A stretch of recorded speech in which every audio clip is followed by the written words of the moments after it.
Hi, I'm the Political Junkie. If you look in Book 2 of the Republic, you'll find Plato's brother Glaucon speaking to Socrates at a dinner party. Socrates, being a master wordsmith, has just defeated 3 men on the nature of justice. So insufficient were their arguments that after being rhetorically embarrassed, one, Thrasymachus, retires into silence, while another, Cephalus, simply leaves the room. Glaucon, wishing to hear further from this brilliant man, pushes him to argue a positive vision of justice, one in which justice is good in itself and not simply for its benefits, saying, "I want to hear justice praised in respect of itself. Then I shall be satisfied, and you are the person from whom I think that I am most likely to hear this. I desire to hear you praising justice and censuring injustice." Glaucon held Socrates in such high regard that he trusted him to defend his own worldview, one which he admits he hasn't fully thought through himself. Clearly, Socrates was the highest esteemed philosophos in all of Athens. But was he really? This house where the dinner party is being held? Likely fictional. 2 of Socrates' interlocutors are Glaucon and Adeimantus, the brothers of Plato,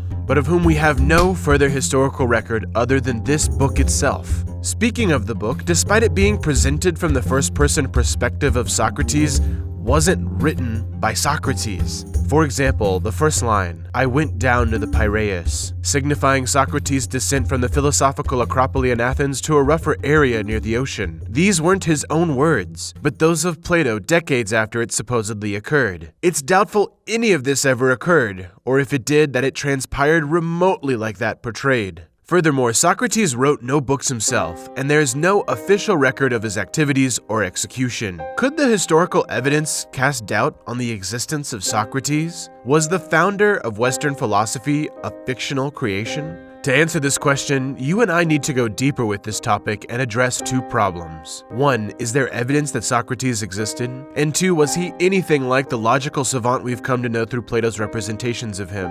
Let's start with The Clouds, a theatrical comedy written by Aristophanes around 423 BCE, during which the protagonist's son says, "Bah! The wretches! I know them.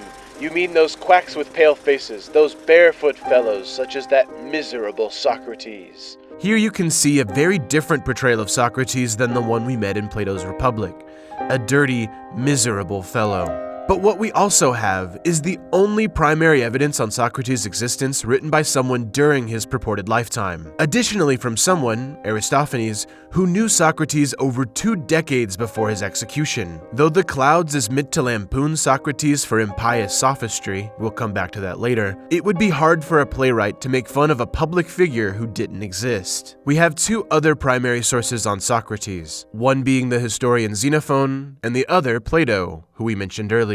Both were significantly younger students of Socrates and wrote accounts of him after his death. Unlike Aristophanes, both of these men had the intent of showing a more innocent version of their teacher. Innocent in motivations, but also legally. Their apologies of Socrates were both written after his execution by the Athenian authority. Through these 3 primary sources, from people who knew Socrates during his lifetime, you can reasonably conclude that Socrates was a real person who lived in Athens. Though their details and motivations often differ, this doesn't necessarily detract from the idea. It shows they weren't in conspiracy to invent a character or to make him look good. Debra Nails of the Stanford Encyclopedia explains the complications, however, of nailing down the validity of individual details of those accounts. The difficulties are increased because all those who knew and wrote about Socrates lived before any standardization of modern categories of, or sensibilities about, what constitutes historical accuracy or poetic license.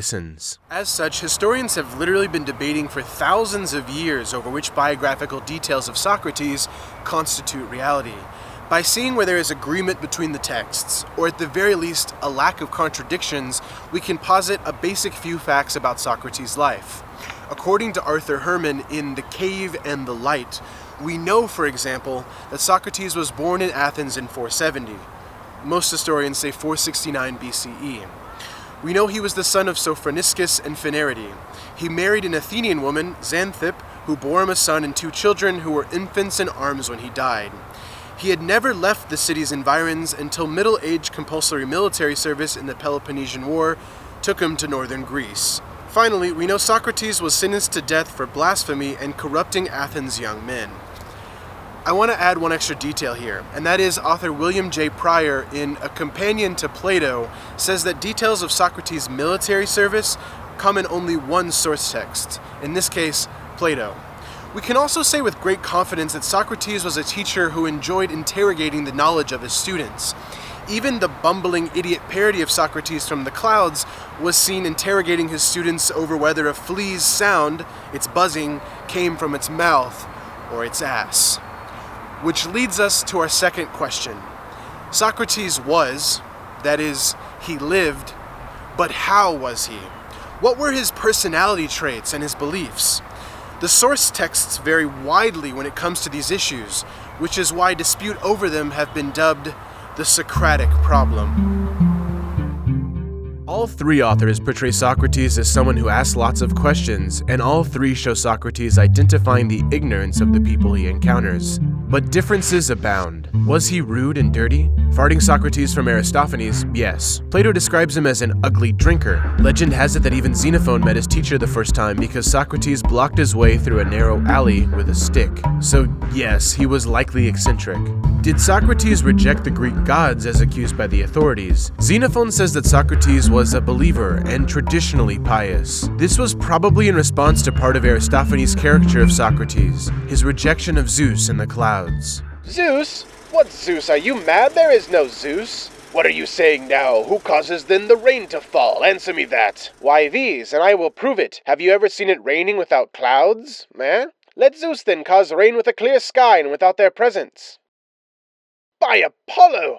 That is powerfully argued. Plato even recognizes this satire in his apology of Socrates. But in his other writings, such as the Republic, which we started with, Socrates is no atheist, but rather a man who wishes to shape public perception of the gods. So impious? Probably in a traditional sense. Third, was Socrates a dreaded sophist? Sophist is the ancient Greek designation for New Age teachers. Stereotypically, one's more interested in dubious rhetoric and making a profit. The Socrates presented in the clouds is written to epitomize sophistry, teaching the main character how to avoid repaying his creditors by using the right words. Xenophon, for his part, presents Socrates at least having dialogues with sophists. But Plato takes the most aggressive posture against this image of Socrates as a profiteering hack. In Plato's Apology, Socrates tells the judges and jury that he has no money for a fine, a humble image contradictory to greed. Furthermore, Plato often pits Socrates against inferior sophists in his dialogues. At the beginning of the video, I mentioned to you that in Book 1 of the Republic, Socrates defeats 3 men on the nature of justice. One of them, Thrasymachus, is an overly aggressive and emotional sophist whom Socrates rhetorically demolishes into silence. Which leads us to a final question. Where is the value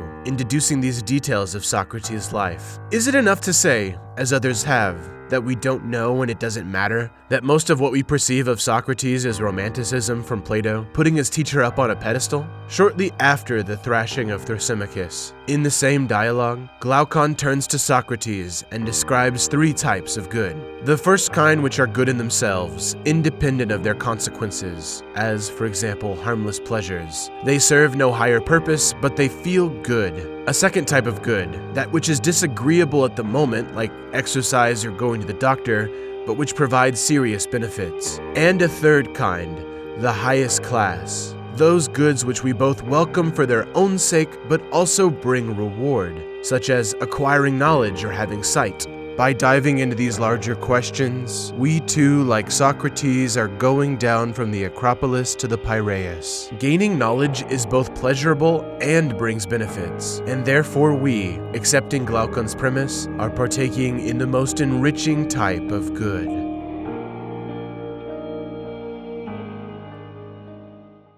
I know a guy, a YouTuber, who did not ask me to do this, by the way. His name is Mr. Beats, and he's made a video about every single presidential election in American history. Every single one. I've linked to my favorite episode here. He's just started a series about the Supreme Court, which I've also linked here. Go binge watch Mr. Beats' Social Studies channel. Later, guys.